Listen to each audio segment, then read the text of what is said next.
Welcome back, guys. This week we take on some of Norway's most acclaimed driving routes, Trollstigen and the Atlantic Ocean Road, as well as reaching a milestone point on our journey north as we cross into the Arctic Circle.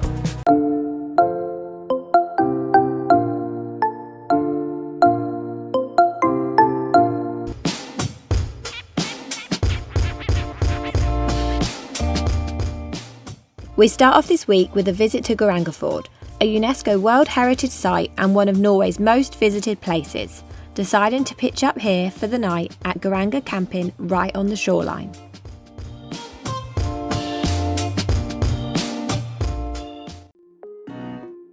But our views of the fjord the next morning were pretty non-existent, so we headed in the opposite direction to explore some of the Geiranger Waterfall walking trail.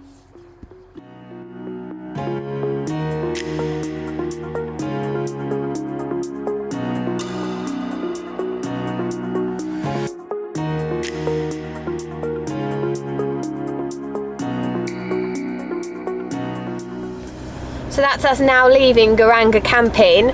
To be honest, it kind of feels like we need a campsite to get over that campsite, doesn't it? It wasn't very good. The weather this summer in Norway has been absolutely atrocious and has churned up this campsite to bits. It is really muddy. It's not a very pleasant place to be honest. Yeah, it's not the best. So moving on now, we've got some interesting roads to go up and some cool viewpoints to see if this fog actually lifts. So we'll find out.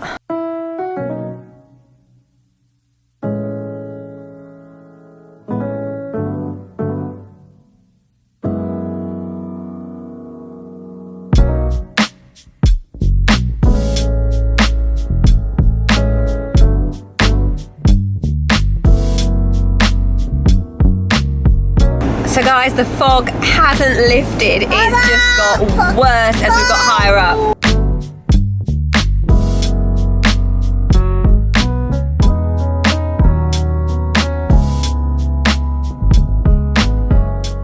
This is hell. This is a nightmare. Yeah, I'm not a big fan of this. Visibility is like... It's shocking. It is shocking. And there's no barrier either. There's no safety barrier. So you're really taking it pretty cautiously. And I know the entrance is somewhere around it. It's like 600 metres, 400 metres. Can't see it for love nor money. You ain't going to get a good view of Trollstigen today. Oh my gosh, they're getting worse.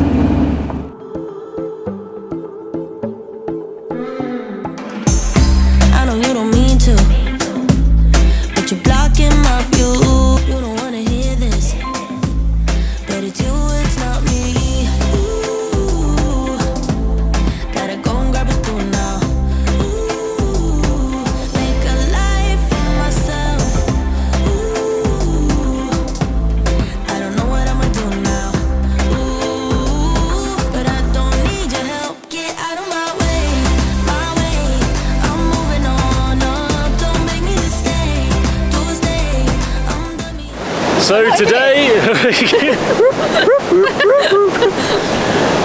today this is Trollstigen. You cannot see further than about 50 metres in front of you. Look at the views, spectacular. Wonderful. Yeah, so we're not going to get a good view driving down. We have done this road before back in 2019. In my opinion, it's a bit overrated. It's not the best mountain pass, but it's going to make it a bit more interesting with the visibility being extremely low. But we'll see how we get on. Are you ready for this?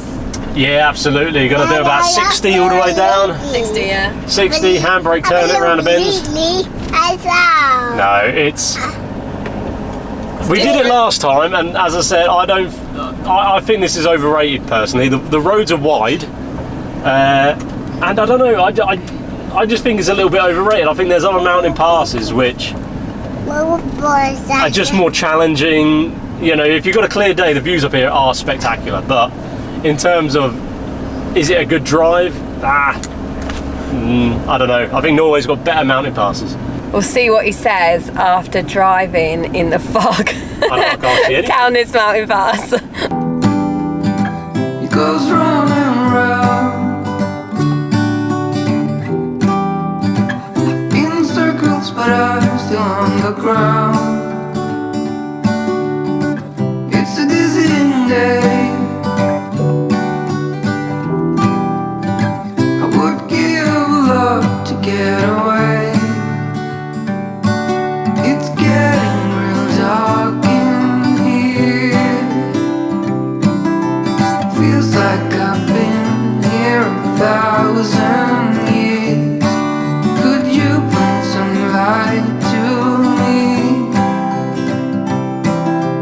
might just sit beside me and never leave.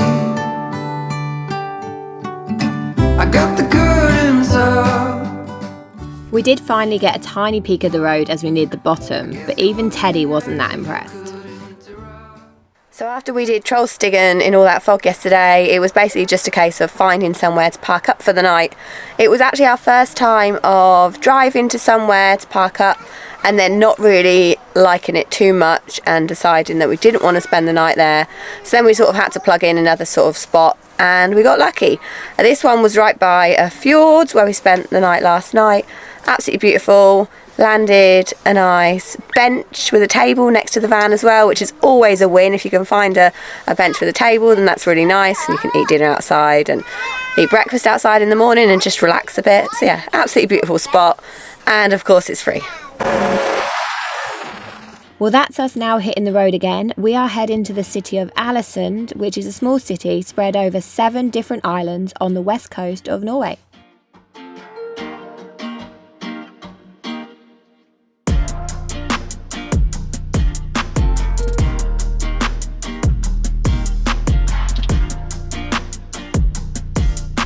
We were watching the sea and we are going to a restaurant, and Teddy's so excited to go to a restaurant, and we just see a boat today and we're going to the ferry tomorrow.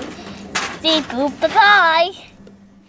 In true Richard fashion, if there is a viewpoint, he will find it, and this one happens to be at the top of 418 steps.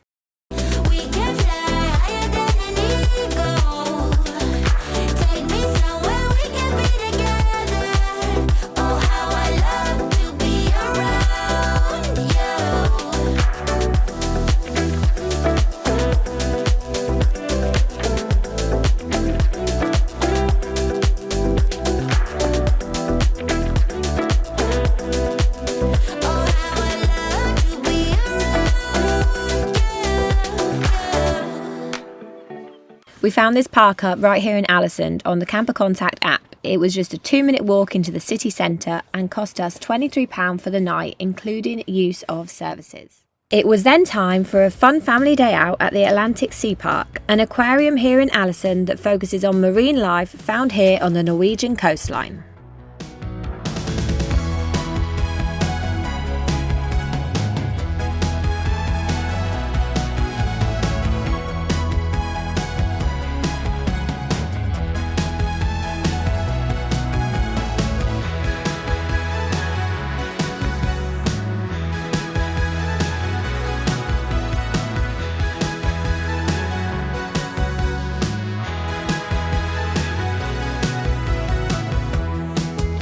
Look at the size of that! That's crab. Do you like it, Jack? I like a crab. That's crab too. What does a crab do? Hey. So we've just finished up the day at the aquarium here in Alesund, and this place is one not to miss. This aquarium specialises in marine life found on the Norwegian coast. So there's massive tanks of cod and halibut. They've got harbour seals. They do have some penguins. That's the only thing not found here in Norway. But it's really fantastic. It's very interactive. So there's lots of activities to do with the kids. You can go and hold starfish and pick up crabs and all of that sort of stuff. Definitely recommend it. It's been a fantastic day. Just stopped here at a Rema 1000 supermarket just to pick up some stuff before tomorrow, where we hit the Atlantic Road before we drive north to the Arctic Circle. So with it being a really beautiful evening tonight, it's not raining, there's no low fog or anything like that, we have decided to push on and do the Atlantic Way tonight instead of in the morning. Right, so we have heard some conflicting views about the Atlantic Road here. If you go onto the official website, which is the National Scenic Routes of Norway, they will say on there that this has been voted one of the world's most beautiful roads to drive. However, we've seen a lot of people's reviews driving this saying it's actually pretty boring. So with this stretch here from Bud, which is the most southerly point, so far it's been pretty uninspiring, but we're hoping further on it changes, but we'll let you know the outcome.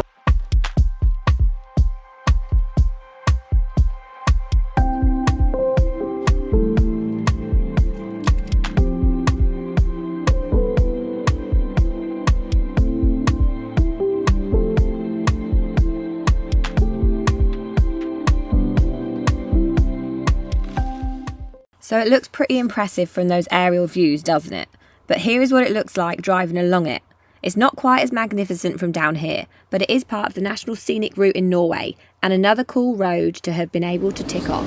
So we're now just doing the final stretch of the Atlantic Way before we head up north. We actually stayed overnight on a section of it last night. There are plenty of places to actually park up on the Atlantic Way, so you don't need to worry about that. There's loads to choose from, and it wasn't too hard to find a space either, was it? It was sort of... No, it was pretty decent. They're not overly level, so you do need wedges. Yeah, but other than that, you've got lots of choice, so just if you're heading here, don't worry too much, you'll find something. So yeah, today we're just going to put in, I think, about 4 hours of driving, but we're going to break it up in sections. So we're going to do a 2-hour stint to start with. It's probably then going to be about lunchtime, and then we might swap over and I might do my first big stint of driving in Norway. Hopefully there are no more hairpin bends or tricky roads, which I don't think there is. No, I don't think there is. It's pretty good from here. We've got 10 hours to get to the Arctic Circle.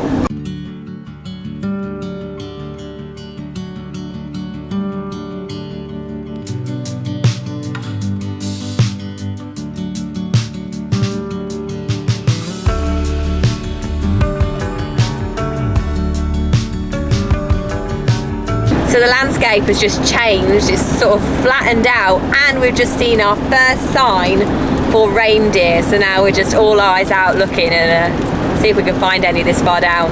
And the first one that sees a reindeer gets a $5, or the equivalent of.